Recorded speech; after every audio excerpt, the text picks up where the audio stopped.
Saint-Émilion. Tout le monde en parle, mais personne ne sait pourquoi. Son nom résonne aux quatre coins du globe, et tout le monde s'arrache son vin. Mais une question se pose. Pourquoi Saint-Émilion fascine-t-il autant? C'est ce que nous allons découvrir à travers notre quête de vérité dans le Grand Saint-Émilionnais.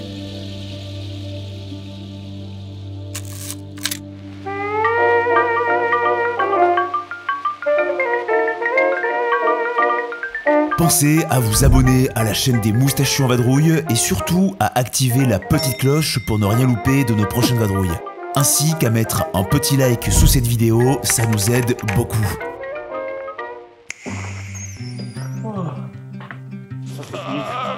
Mec, on attend qui encore? Bah toujours le même. Hein. C'est quoi ce bruit là? Je sais pas. Oh, c'est dur ça. Les gars, vous faites quoi là? Allez, enlevez les bérets, mettez les casques et on est parti. Allez les gars. Ouais, je sais pas, je cherche pas à comprendre. On y va.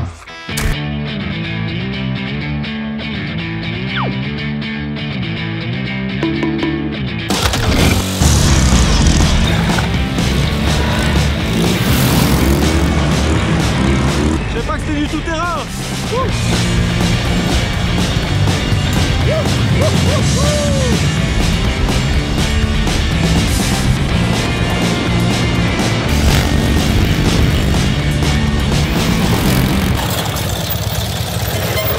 Non, pas ici Arnaud, c'est là où c'est pas attaqué.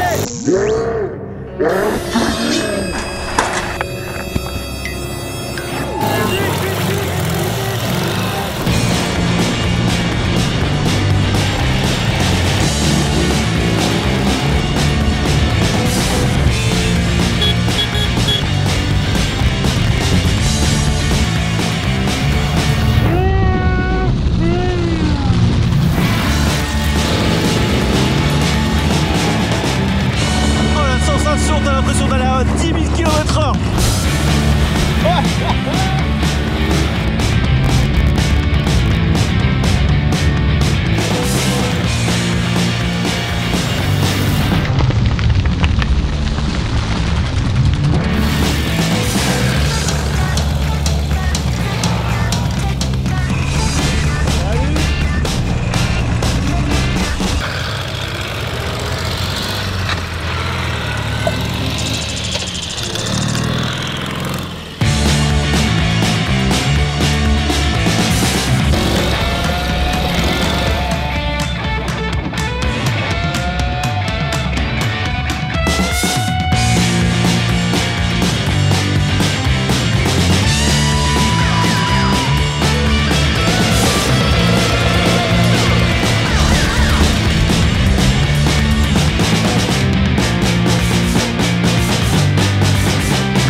Bon merci, c'est trop bien. Bon, c'est cool les gars. On est où là? On est au hall de Taillac. Maintenant, on vous laisse là les gars. Enjoy. Ok, bon bah on va voir ce qui nous attend. Allez.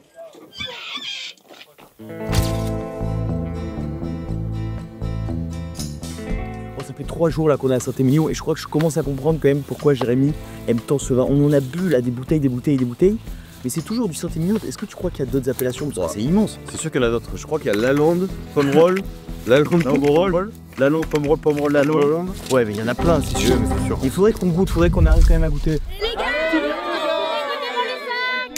allez, un petit macaron. Et oubliez pas Castillon. Après les sensations fortes de ce matin, il est l'heure d'en apprendre un peu plus sur ces fameuses appellations. Et ça tombe bien, car les Moustachus sont accueillis par du beau monde. Toutes les appellations du Grand Saint-Émilionnais sont présentes autour de cette table. Alors il ne reste plus qu'à rencontrer un à un les vignerons de ce magnifique terroir et surtout profiter de ce beau soleil entre les vignes. Kevin, je te propose un petit macaron à la truffe. Eh ben volontiers, hein. On en a mangé il y a 3 jours nous, mais c'était pas de cette couleur. Alors là, t'as aucun arôme, il n'y a rien, c'est vraiment truffe, 100% truffe de Saint-Émilion. Voilà, je suis producteur depuis 20 ans. Et en fait, Saint-Émilion est sur la fin du plateau de la Dordogne, donc on est encore sur la vallée de la Dordogne. En fait, la truffe suit les vins, tu vas retrouver les mêmes arômes. En plus du vin, il y a aussi des trucs à Saint-Émilion. Exactement. Il y a tout en fait à Saint-Émilion.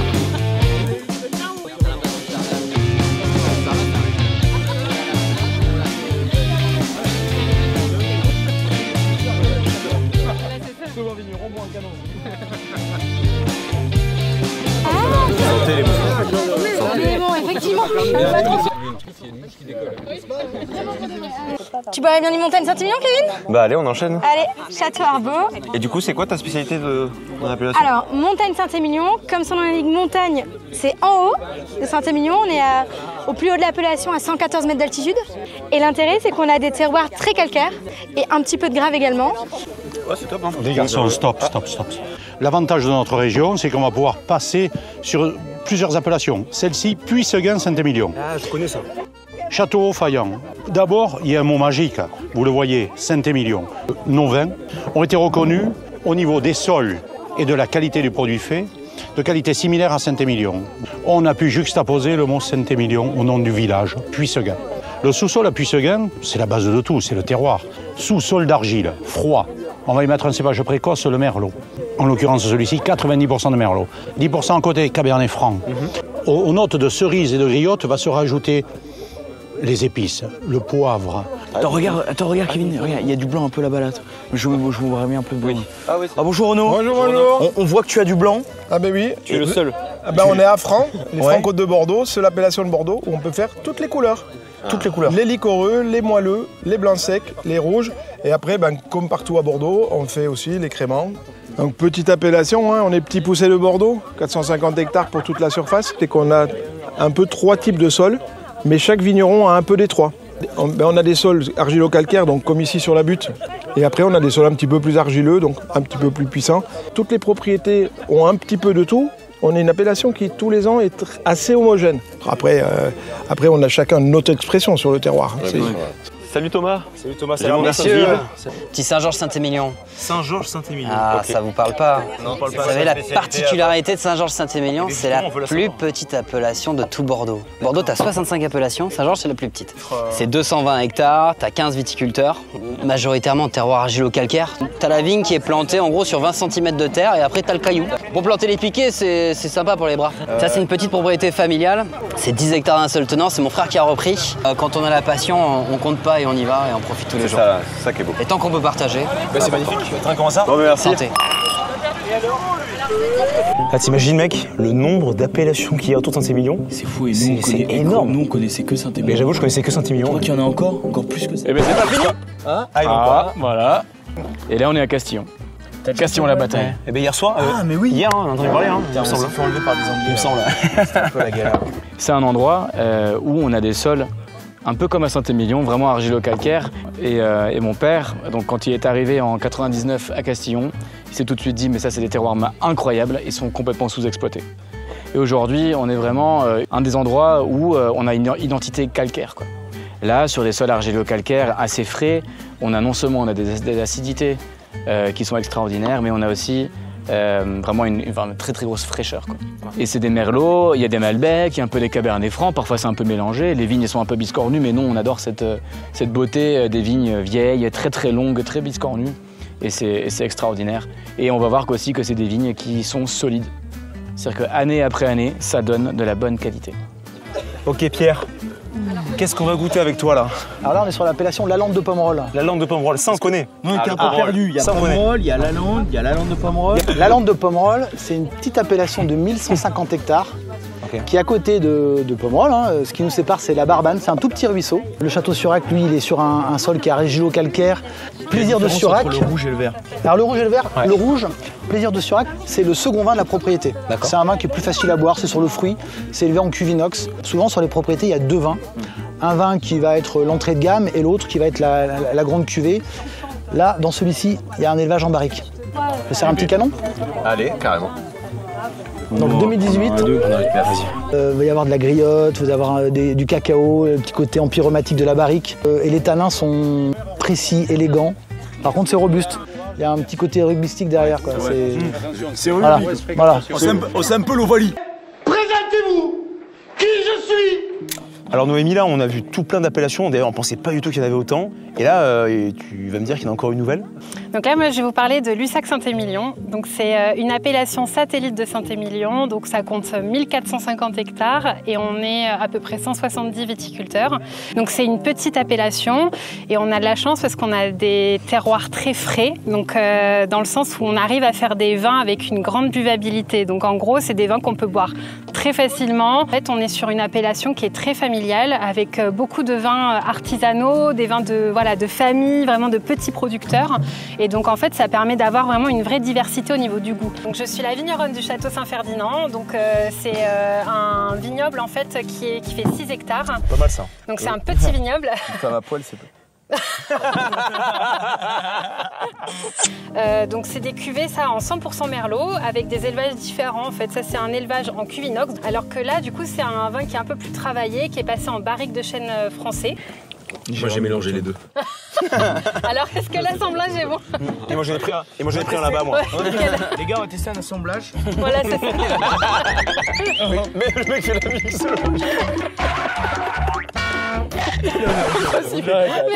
Et lui il part en couille à toutes les 2 secondes. Oh putain.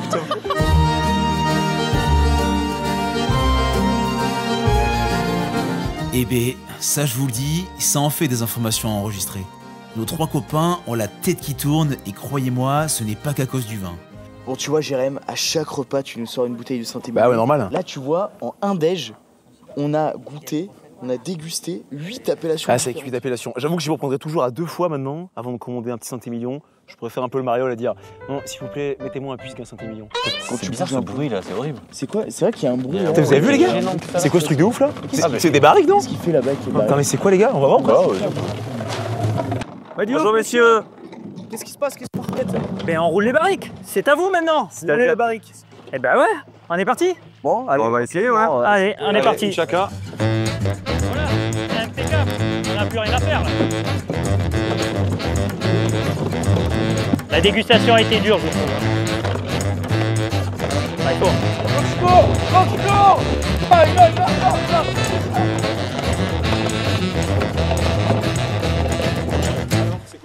C'est dur. C'est comment la Eric? C'est un début, c'est un début. Putain, on y est là. Hein. T'as vu à la vitesse où je suis allé à la fin? Là, c'était pas mal quand même. C'était pas mal. Bonne approche. L'origine de la barrique, depuis qu'existe une barrique, elle a été roulée, soit par le tonnelier qui la fabrique dans son atelier. À la fin de la fabrication, il la déplace. Les viticulteurs l'utilisent toujours encore. L'utilisent. Donc, il la roule un peu moins dans les chais, mais il la roule aussi dans les chais. Quand il les installe, il désinstalle. Et autrefois, c'était le travail à longueur de journée des dockers. Parce que le vin était transporté par le biais des barriques, mais il n'y avait pas que le vin, il y avait d'autres denrées. Daniel, on voulait savoir comment ça se fait, parce que j'ai l'impression qu'il n'y a plus beaucoup de rouleurs aujourd'hui. Et pourquoi vous roulez encore? Comment ça se fait? Et notre activité, elle est pour la promotion de la barrique, des valeurs ancestrales de ce genre d'activité. On est la dernière association malheureusement mondiale que nous, on est capable d'animer, d'amener un spectacle et d'aller à droite et à gauche où on nous appelle.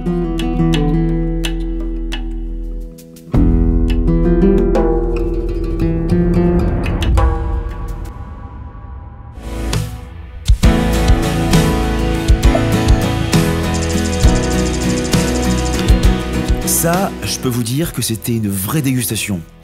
Les moustachus traversent de part en part le Grand Saint-Émilionnais sur leur belle bécane et en prennent plein les mirettes.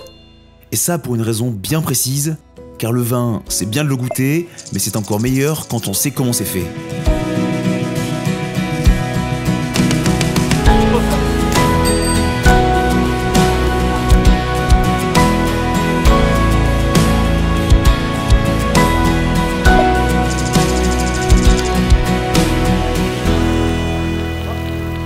Salut Mathieu. Salut. Ah, vous avez parlé de toi toute la journée. Vous allez bien? Nous on veut absolument faire les vendanges et faire la vinification là, ce qu'on a là. C'est fini depuis midi les vendanges. Oh non. Depuis midi? Encore en retard. Encore en retard. Il reste un peu de nettoyage si vous voulez. Après il y a des vins en fermentation, on peut vous montrer toujours. Ah oui, on peut. Nous on veut quand même voir parce qu'on veut comprendre. Bien sûr. Comment ça marche. Allons-y alors. On peut faire ça. Du coup nous on a goûté beaucoup de vin depuis qu'on est là. On commence à goûter de plus en plus de vin, on comprend un peu petit à petit ce qui fait la renommée du Saint-Émilion, mais on n'a pas la base même du truc, on on ne sait pas comment ça se fait le vin en fait. C'est vrai qu'il nous manque quand même la base de la base. C'est finalement assez simple, c'est finalement une fermentation pour transformer le sucre en alcool. Sauf que pour les rouges, la particularité c'est qu'il y a une macération parce qu'en fait la couleur se trouve dans la pellicule et les pépins du raisin, surtout dans la pellicule. Donc en fait on remplit nos cuves. On a la chance ici d'avoir des cuves en béton qui sont hyper cool pour les vinifications parce que ce sont des cuves carrées avec des murs assez épais, donc pour les inerties thermiques c'est vraiment bien. Donc on vendange à la main, on ramasse des grappes entières dans des paniers. Arrivé ici, on les passe dans une machine qui s'appelle un érafloir. Donc l'érafloir sépare la graine de la rafle, donc la partie qui tient chaque graine de raisin. Et il faut que chaque graine passe après dans un fouloir, c'est-à-dire qu'elles sont légèrement écrasées pour libérer juste un petit peu de jus. Parce que pour la macération, il faut forcément du jus. Après, la fermentation, la levure, les enzymes naturelles du raisin, petit à petit, libèrent de plus en plus de jus, donc de plus en plus de macération. Une fois qu'on a goûté les vins et qu'on juge que l'extraction est qualitative, qu'on a des vins avec suffisamment de fruits, de gras, de sucrosité sans le sucre, parce qu'à ce moment-là, il n'y a plus de sucre, la levure a fini son travail. Et bien là, on décide d'écouler, c'est-à-dire qu'on sort le jus des parties solides, et après on presse les parties solides pour retirer le vin de presse, qu'on appelle, qui est toujours un peu plus tannique, un peu plus difficile à travailler, mais on ne le jette pas forcément, ça reste une quantité non négligeable dans les chais, surtout pour nos petites appellations. Il y a une seconde fermentation qui s'appelle la fermentation malolactique. Ah oui, c'est ça, la fameuse. La fermentation qui transforme... Le mot fait peur, oui, mais en fait, c'est juste une deuxième fermentation. Elle est hyper importante pour le vin rouge parce que ça transforme l'acide malique en acide lactique.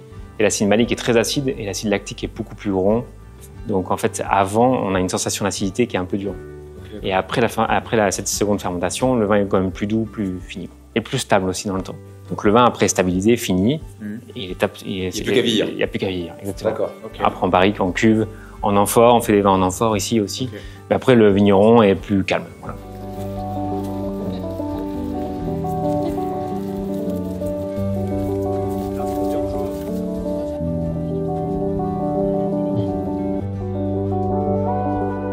Tu le disais, du coup, Mathieu, pour être sûr que le raisin est prêt, pour savoir quand est-ce qu'on fait les vendanges. Oui, exactement. Donc la meilleure technique, on fait bien sûr quelques analyses, mais la meilleure technique, c'est la dégustation des graines.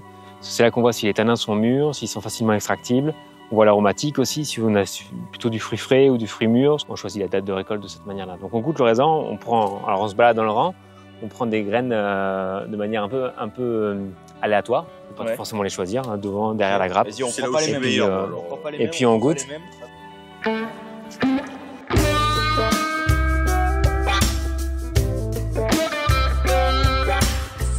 Et puis on regarde si la pulpe est assez suffisamment liquide. Donc ça veut dire que le raisin est mûr. Ok, et là qu'est-ce que tu sens là? Et ben là on sent que les pépins sont encore un peu verts, croquants. C'est pas hyper liquide, je trouve. C'est pas très liquide, donc c'est hyper important. Du coup on est à une petite dizaine de jours. Alors on va espérer que la météo nous embête pas trop, mais une petite dizaine de jours de la récolte.